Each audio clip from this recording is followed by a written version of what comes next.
সুষ্ঠু বিচার চাই এবং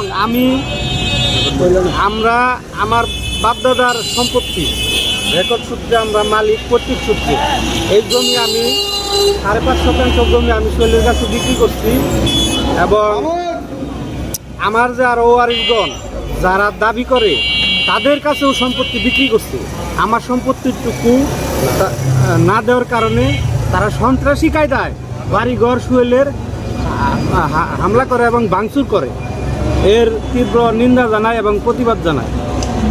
ঠিক আছে, জমিটা রেকর্ড মূল্যে মালিক খাজনা খারিজ সমস্ত কিছু তারা বিভিন্ন জায়গায় ওদের ওই মালিকে যারা প্রতিপক্ষ তাদের কাছে বিক্রি করার পরে আরেকটা পার্টি জমিটা পাওয়ার করে নেয়। সেখান থেকে আমরা রেজিস্ট্রি করে নেয়, সাততলা রেজিস্ট্রি করে নেওয়ার পরে সেখানে ঘর বাড়িও করি, আমরা সব কিছু করি।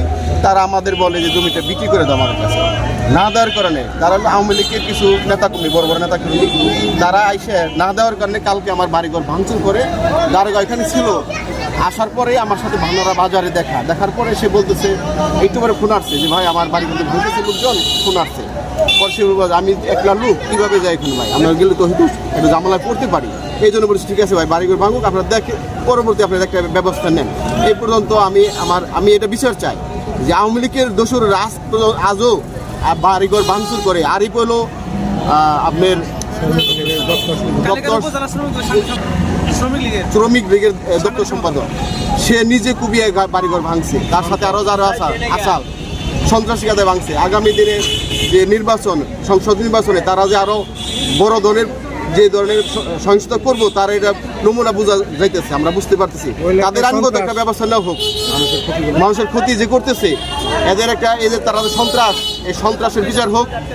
আমাদের এলাকাবাসীর পক্ষ থেকে আমরা দাবি জানাইতেছি তাদের যেন সুষ্ঠু বিচার হয়। আমাগো নেতা সোহেল বাড়িঘর ভাঙচুর করবার আসছে আমলিগের নেতারা, আমলিগের লোকজন। হ্যাঁ আমরা চাই না, হ্যাঁ একটা খুব লোক ভালো লোক, হ্যাঁ অনেক অত্যাচার করবার চাইতেছে। আমরা চাই না এটা, আমরা চাই যে সুষ্ঠু বিচার দেশে হোক, খুব ভালোভাবে। নির্যাতিত কখনো দুঃচরিত্ররা আওয়ামী লীগের স্বৈরাচাররা আমার নেতা সোহেল রানার বাড়িঘর ভেঙে দিচ্ছে। এটার জন্য আমরা প্রতিবাদ করার জন্য ওইখানে গেছি। আমাদের এলোপাতারি ধারণা অস্ত্র দিয়ে আমাদের কুবাইছে। আমাদের ছেলেপিলেকে আজকে শুক্রবার সকালবেলাও ডেকে নিয়ে বাড়ির পাঁচদা কর্মস্থানে যেতে লাগছে, সেইখানেও মারধর করা হয়েছে। এখন আমরা প্রতিবাদ নিন্দা জানাচ্ছি এই স্বৈরাচাররা, এই দুষ্কৃতীরা কখনো মানুষের উপরে জয় জুলুমভাবে করে।